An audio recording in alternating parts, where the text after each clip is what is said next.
The Dental Download Podcast is your source for insight into dental school, conversations with dentists, specialists, and leaders in the industry.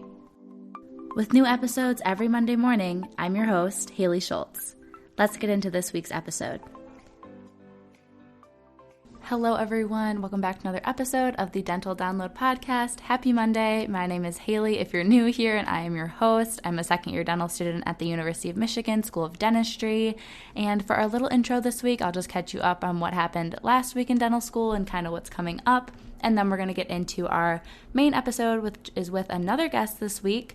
This week we are joined with Steve Anderson. He is the author of a new book that just came out, which is Dental Ease: How to Build the Stress-Free and Profitable Dental Practice of Your Dreams. He is in the dental construction industry, dental contractor, if you will, so he has a lot of experience with mistakes that people make when they're trying to outfit their dental practice. And we talk about whether it's better to buy a new space and make it exactly how you want, or buy an already dental space and just kind of update it a little bit. Lots of really good insight in this episode, and it's a little bit shorter, so you should be able to have enough time to listen to it and everything. But as for what went on this past week for me, I had one exam today when I'm recording on Friday. It was quite tough. It was in the genitourinary system. Half of it was super straightforward, and the other half took me an hour and a half to complete. We had 2 hours, 2 minutes per question.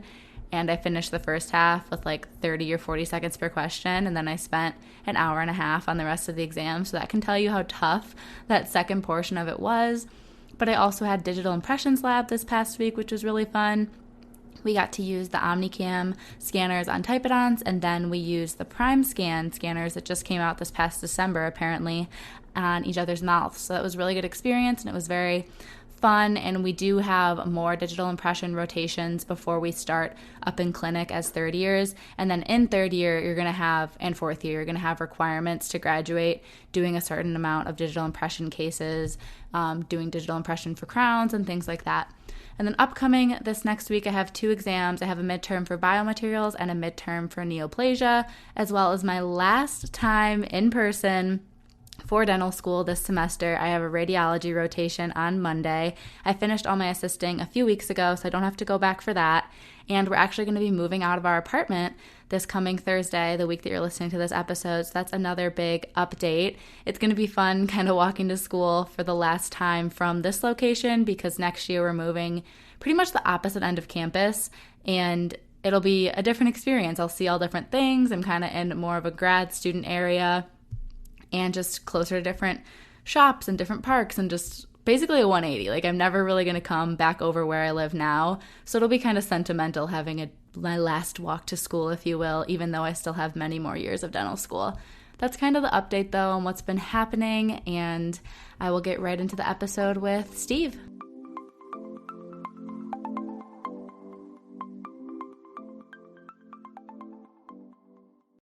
Want to make a podcast? Spotify's got a platform that lets you make one super easily and then distribute it everywhere and even earn money, all in one place for free. It's called Spotify for Podcasters. Here's how it works. Spotify for Podcasters lets you record and edit podcasts right away from your phone or computer, so no matter what your setup is like, you can start creating today.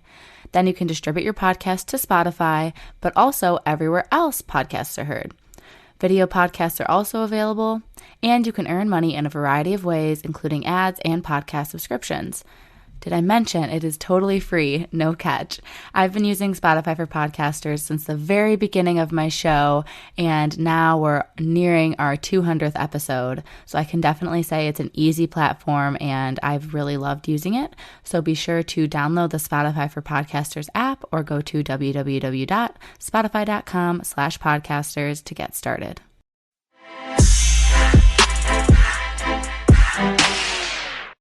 All right. Hello, everyone. So we do have another guest here today, and I'm going to let them introduce themselves.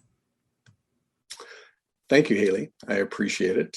Thank you for this time. It's Steve Anderson with Denko Dental Construction. I wrote a book called Dental Ease, and it's about providing the essential guide to building a stress-free and profitable dental practice of your dreams.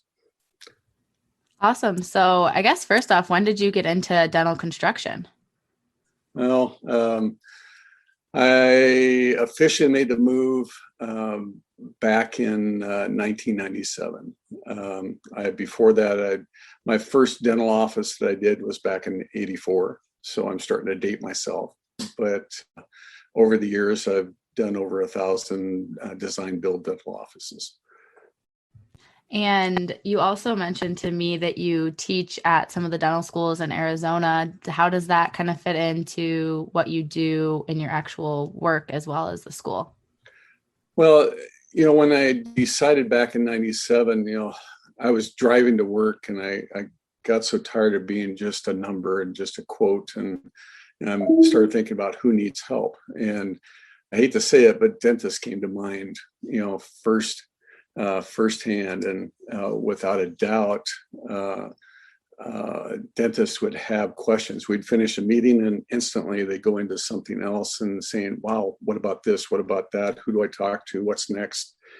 And from that, I created Dental Ease. And the first book was Blueprints for Success. And I give that to all the dental students for free when I lecture at the colleges. And it's really the entire process of how to do from conception all the way through to building your office and all the steps in between. And then even talking about how to celebrate your opening and maintenance. And then I have a chapter on case studies also. Got it. So when you go and talk to the schools, you're kind of bringing this information to them in like presentation format. Yeah. And the whole emphasis as students is helping them, first of all, trying to give them something that they'll remember. So it's trying to hit it a little more about the big things that'll cost them money when they first get out, because there's always this tendency to make some choices and they're not all good. And so we try to help them make better choices so they set themselves up for success as they get to do their new office. Mm-hmm. Yeah, I definitely want to talk about some of those mistakes that you see in a little bit. But first of all, a lot of the listeners of my podcast are dental students. So I guess at what point in their journey is it good for a dental student to kind of start planning and preparing for building their practice? Like, when do you think that it'd be good for them to get into your book, start making a game plan, talking to someone? Realistically, now is the time. And what I mean by that is as you grow and as you learn and as you see things, I love the new apps and things. And so, for myself, enter notes in the Apple phone. I create things I like and don't like. And that's why I'd really encourage students to do is it's not only about what you see and the feel of the office, but also protocol and procedures and things like that. And I love how you can now just take a quick shot and throw it into the file and keep it. You don't have to think about it anymore. But what's neat is when you see things that really work or don't work, and sometimes that's even more important, is take the time to do that. So also I was wondering, is it, I guess, more advisable in your opinion to purchase a space that you're going to have a dental practice that isn't already fitted for dental and just bring in everything that you want, design it exactly how you'd like? Or is it usually a better investment to buy a dental space and then renovate or upgrade? It's a loaded question. Like in our area, so we'll use the Phoenix general area right at this time. The opportunities are minimal for finding existing offices that are just vacant. And so every area in the country, it's going to be predicated on what's available and what's there. So first is having a broker that really understands dental. That's the number one thing, is have them on your side to look, and they understand what's available and what isn't. And then when you go to look at a space, it's really about having that professional, and you might even have a contractor, an architect, or whatever, but have them give you the pros and cons, meaning you might be able to go into an existing office. And I think of one that we did a few years back where they were able to spend $40,000 and get into a brand new space. Well, pretty sweet versus $300,000 or $400,000 for building an office out. And it is about the return and whatnot, but they're not always available. And so the biggest thing is making sure that professional helps you also look at what the needs are. Sometimes in bigger cities, it doesn't have adequate parking, or the space might not have enough power, or all those things. And I talk about that in the book, is just helping you make those wise choices. So unfortunately, there's not a pat answer in town. If all things are equal, number one is if you can go into someone's previously occupied space, that's always ideal. But I've also seen some terrible floor plans of some older spaces, and people, dentists graduating from school, and as they get started and they're looking to take over someone else's practice, sometimes I relate it to the pig. They're just there's just certain things that the space looks terrible, and they need to do something. And so if they could put lipstick on it, meaning putting dressing it up, painting it, maybe put some new flooring in and things just to clean it up and make it look presentable, can make a big difference. And the initial return on that is 10%. Just that first year by doing that. But you do a brand new office, there's a 34% national average for the first 2 years of return if you do a new office or a major renovation. And so many people don't think about that. Yeah, so it seems like it could be good either way. It's just figuring out your specific opportunities, which is better worth your money. Yeah, and every area is so unique. So unique. I mean, the one thing that I would advise students to think about is as they move forward, sometimes you'll walk into a space, and just because it has a few walls up and a bathroom or something where you don't want it, don't let that be the qualifier for not taking the space. Because in this day and age, the national average for doing a tenant improvement right now, which means building out an office for dental, is now around $160 a square foot. Well, for that kind of investment, $5 to $10 a square foot is denoted for just demoing and cleaning it up. So it's such a small percentage. Don't take the time to try to build around something to save it and end up with a terrible floor plan. It's more important to have an excellent floor plan, because that's really what will help you grow and also produce more. How long is the timeline, I guess, usually if someone's trying to build out a dental office, like from coming to someone, getting a floor plan, looking at all the finishes, to then being in office ready to practice? Yeah, great question, because also leases are a big deal. And so when you're talking about that, you basically want to allow yourself at least a year. And what happens is there's typically 2-3 months of looking for a space. And sometimes you might find it instantly. But if you have a deadline, there's something to consider. Typically, it'll take you 1 to 2, maybe even 3 months to get the plans developed and through into the city. And then depending on the city and the municipality, we have 23 municipalities in our local area alone, and some could be a week and some could be 3 months. So the average is 2 months. So you can have 4 months just from the time you decided on the space until the time you have a permit. And then the construction time is typically about 4 months, depending on the level of build out and what you have and the accessibility and the contractor. But some will be a little bit less, but usually it'll be 4, maybe 5 months at the most. I see. And obviously, I feel like the fact that you always have business that you're doing speaks to how much dentistry is always growing and people are always looking to upgrade and redo their offices to some capacity. So I think that speaks to how dentistry is always, always growing. Well, the big thing on your side is most dentists don't realize how valuable they are. Now here's a twist is, and what I mean by that is over the years, I've had to educate landowners and property owners, landlords, and because they were choosing a spa or a health store, or they were going to take a gym over a dentist.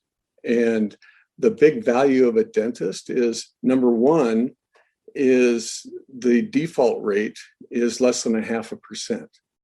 Well, why is it a big deal?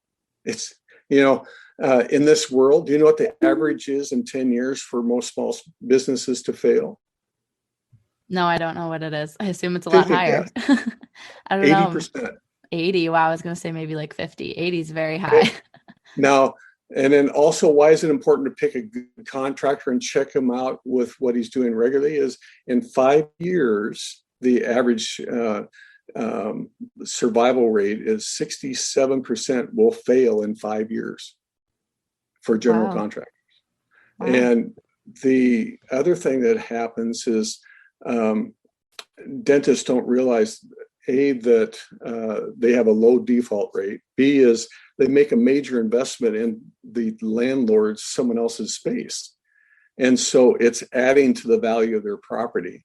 And then the other thing that they typically don't consider is how they relate to other businesses. So they have, they feed off and they're a positive influence, and they bring the level of the property up. And also, the average dentist will stay in his space for 20 plus years, and then when you look at the default rate of 80% in 10 years, I've gone into centers and I've seen the same space turn over in 10 years, 3, 4, 5 times. And there you have the dentist that's been there for 25 years, and so from the standpoint of a landlord, it becomes a great investment. And so that's where a dentist getting started should not even question signing a 5 or 7 or maybe even a 10-year lease. But why is that also an advantage? Is because then they can get more tenant improvement dollars. And that's something that they don't think about. So there's a lot of value to being who you are. And so often I see the dentist downplay their value. Yeah, I see. I've heard that before too, that not recognizing your negotiating power as a dentist is definitely a mistake people make. Are there any other really common mistakes that come to mind when you think about people starting up their dental practices? Oh, boy, quite a few. Probably one of the biggest that can hurt is letting someone else design your office and you don't have any input in it. And what I mean by that is I've always had this feeling, and then over the years I've been able to prove it, that when you build the office of your dreams to the level of who you are and what you're about, not over and not under, you excel because you love to come to work. It just energizes you. You don't even give going to work a second thought because it's just second nature, and you love everything about it. And then what happens is everybody around you feels that, and then your patients feel that. But what's interesting is when I've seen doctors just hand it over to a designer and they don't even see what they have. And early on, when I started in this profession, I remember walking into a space and we finished it. We're doing the walkthrough and the doctor's going, "Oh my gosh, what did I do?" And it was way over designed and it wasn't him. And so what happens is when you don't build it to the level of who you are, whether it's over designed or under designed, then you feel bad. You don't want to go to work. You struggle, and then also your patience and your production drop. And so it's a real critical. That's probably the single biggest thing that I see that will hurt your efficiency as you move forward. And then for getting your starting with your new office, probably the biggest thing that I see that will hinder your future is graduating, getting the first few checks and go, wow, let's go buy the big house or let's go buy the big car. And they hurt themselves from the standpoint of all of a sudden they take on debt and then they can't qualify for the loan. And so I've had dentists that had to put off their deal for 2-3 years. We just had a recent situation where the doctor's doing extremely well. He had bought an office a couple of years ago. He's just getting ready to do his improvement.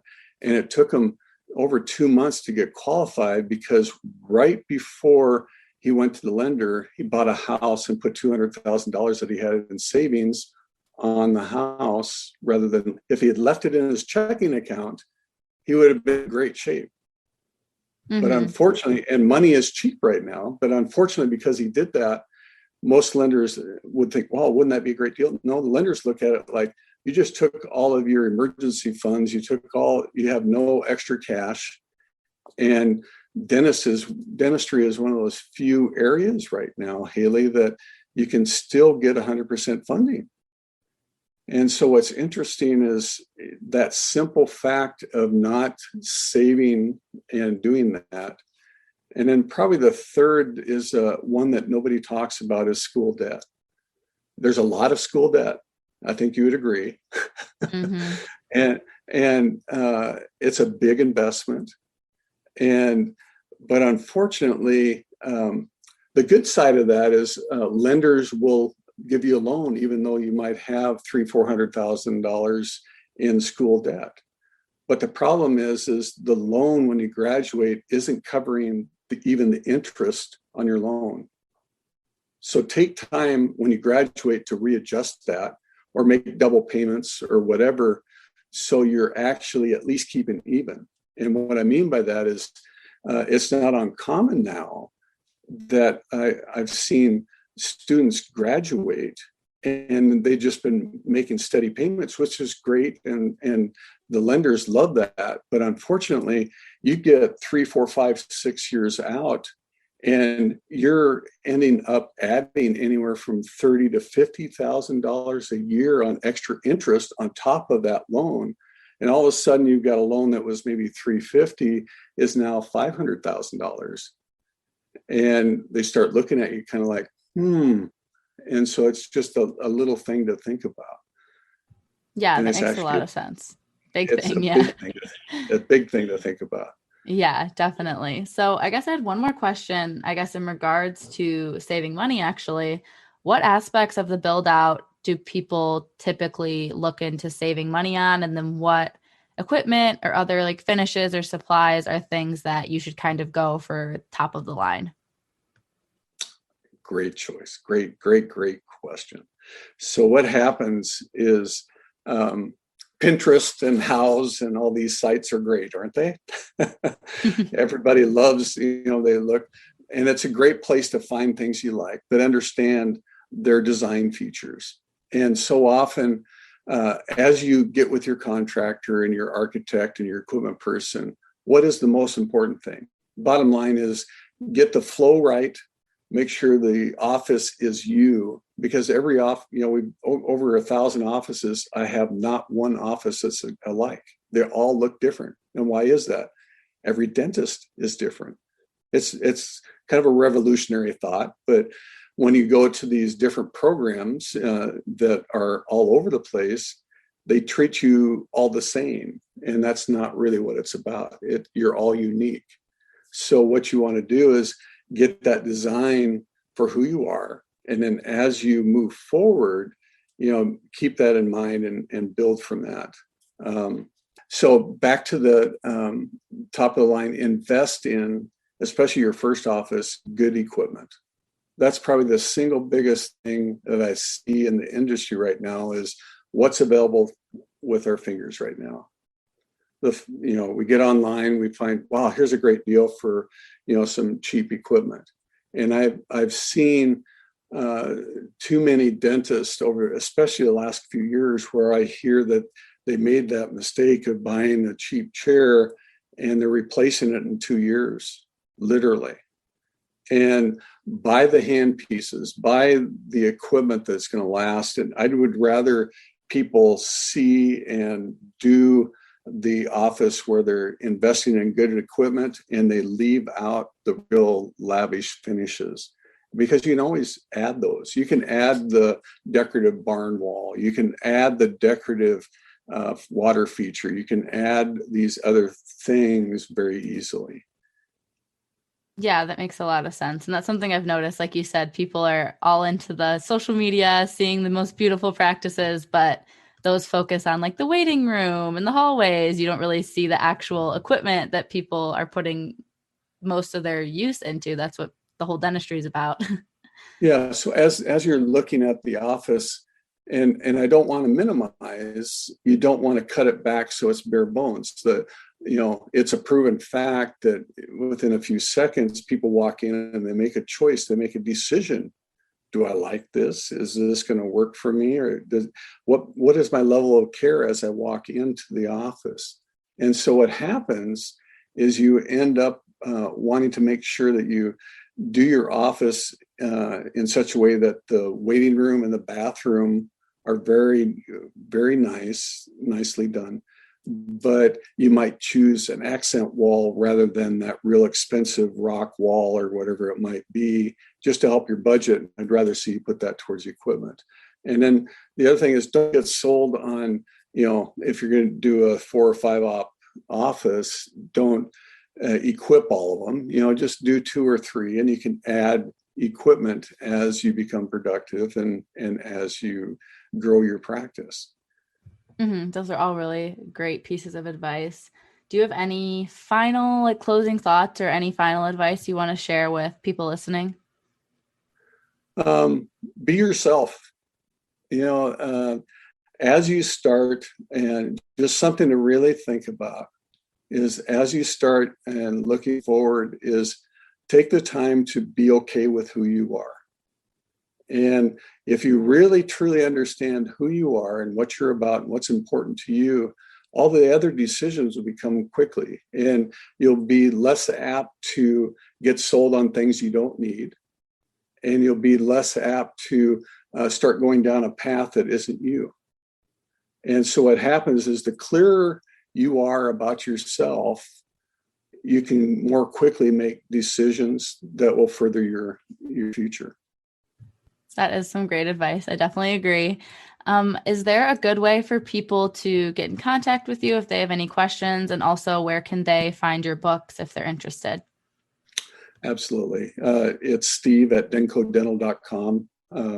Or you can Dream Dental Practice. That's the book, or you can just Google Dental Ease. Mm-hmm. But the website is dreamdentalpractice.net. Awesome. Anyway, but I really appreciate it. Thank you so much for having me, Haley. Yeah, thank you for your time.